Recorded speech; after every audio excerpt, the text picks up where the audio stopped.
I'm going to start with another real life story. I'm a social scientist, so I wander around, impulsively collecting data. So every year I go to China multiple times, and one of the things I began to do unconsciously some years ago, maybe 6 or 7 years ago, was go to Tiananmen Square, which is of course the site of the big uprising, because I actually like the space. It's a wonderful urban space. It's surrounded by very historical buildings. And it's, early in the morning is one time when there's limited pollution and it's nice in Beijing. And I discovered that I began to do the following. I would show up at about 5:30 or 6 in the morning. I run a lot, so I would run around Tiananmen Square. And then I would stand in the middle of Tiananmen Square trying to look as innocuous as possible, as an Indian standing in the middle of Tiananmen Square. And sooner or later, somebody would come and ask me what I was doing there, and would basically request me or force me to leave. I began to track how long it takes before somebody comes and tells me to go away. And that's the data item that I began to collect over the last 7, 8 years, a few times a year. And so looking at it from your perspective, if I have to plot a graph, I'm sorry I don't have a picture, this is time on the horizontal axis, right? So year. And this is time on the vertical axis that it takes for somebody to usher me away. And this essentially looks sort of like this.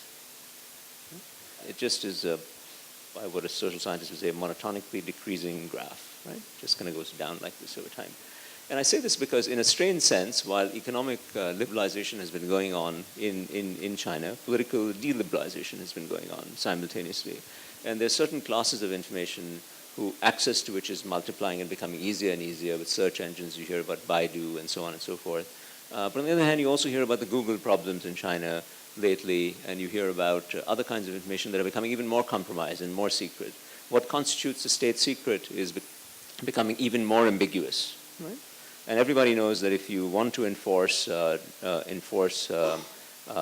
something very strictly, one way to do it is to be incredibly capricious and incredibly severe about your enforcement, so that you create this element of randomness in it. And with a relatively small number of people, you can create the perception of essentially a police state type of perception. So information is severely compromised. By and large, information in India is hard to access, but it's not impossible to find, right? So I think of information in India, or countries like India, as being, I would say, noisy but unbiased. In other words, nobody is intentionally obscuring a point of view. Everybody's expressing their own point of view, and you may not like the view, but collectively you ought to be able to get sort of the a close approximation to what's actually going on. And in China, it's the opposite. It's noise-free but biased. The basic encapsulation that I would offer as a principle to understand different ways in which societies solve problems of building public goods with big physical footprints is that in India, when we have a conflict between public interest and private rights, which is of course endemic in creating large spaces or buildings and so on and so forth, or metros, society tends to adjudicate or want to adjudicate in favor of private rights, even if it's at the cost of severe public interest. We see this every day. We know that this road would be beneficial to tens of thousands of people, but it affects 50 people, so the 50 people hold it up and ad nauseum, and nothing ever happens. And China is the opposite. Right? Whenever there's a conflict between public interest and private rights be damned. Public interest will win. And it's actually very hard for me, I know it's politically incorrect to say, so it's hard for me to say which is better at the end of the day. From a social welfare standpoint, I would say that these two sets of decisions are essentially non-rankable, unless you adopt a philosophical point of view. But otherwise, deciding whether you're better off with spanking new highways and roads that have certain direct and material benefits in providing what, I guess, roti, kapra, and makan, I don't know whether that's better or worse than providing free information for the vast majority of people.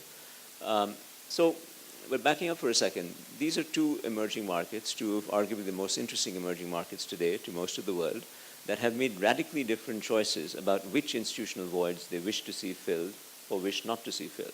And that has truckloads of implications, if you forgive the mixing of metaphors, for how business and organizations are run and so on. I think whether you take the perspective of an investor, as we do in this book, or an indigenous entrepreneur, or a multinational, or somebody running an NGO, the response that you have to Aro correctly chastised me earlier intellectually chastised me to say that the focus of the book is on the structure of markets and what's deficient in them, and I think that's an appropriate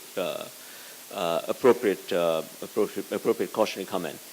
But it's not the case that we don't think of the market as embedded in a broader socio-political milieu. In fact, the essence of what we're saying is that it's insufficient to think of just the technology. So it's not that a cement firm is just a cement firm is a cement firm. It is the case that running the cement firm, even though the technology of making cement hasn't changed in decades, is going to be very different if you're doing it in Mexico versus Johannesburg, Sao Paulo, or Brasilia. It's going to be very, very different, because the mixture of these voids matters a great deal to exercising even the most elementary, to consummating even the most elementary of these transactions. And that's really the thesis of the book and the implications of it. I do think that filling these institutional voids is the biggest growth story. So whether you create a simple informational adjudicating mechanism, information analyzer of some sort, or you create a transaction platform, or you create a credibility enhancer, or you create a mixer and matcher in Manisha's terminology, to match, in that case, talent services, but you could be matching all sorts of other things. These are all things that have been shown to work in for-profit settings, as well as in non-for-profit settings, and have been shown to have multiplier effects that where the social value is perhaps 100-fold, perhaps 1,000-fold, perhaps 1,000,000-fold more than the private returns that accrue to the entrepreneur taking them out. And that, I think, is one of the, to me, the calls to action, at least in my local milieu of teaching at Harvard or other places, or speaking to people in audiences like other schools of business around the world, is to tell people that the role of the private sector, at least, that here is a conceptual way to think about the concrete role that the private sector can play to facilitate the development process, that I really think is a big piece of what has to happen around the world, not just in India, in the next, let's say, couple of decades. So let me thank you. Thank you for your attention and time.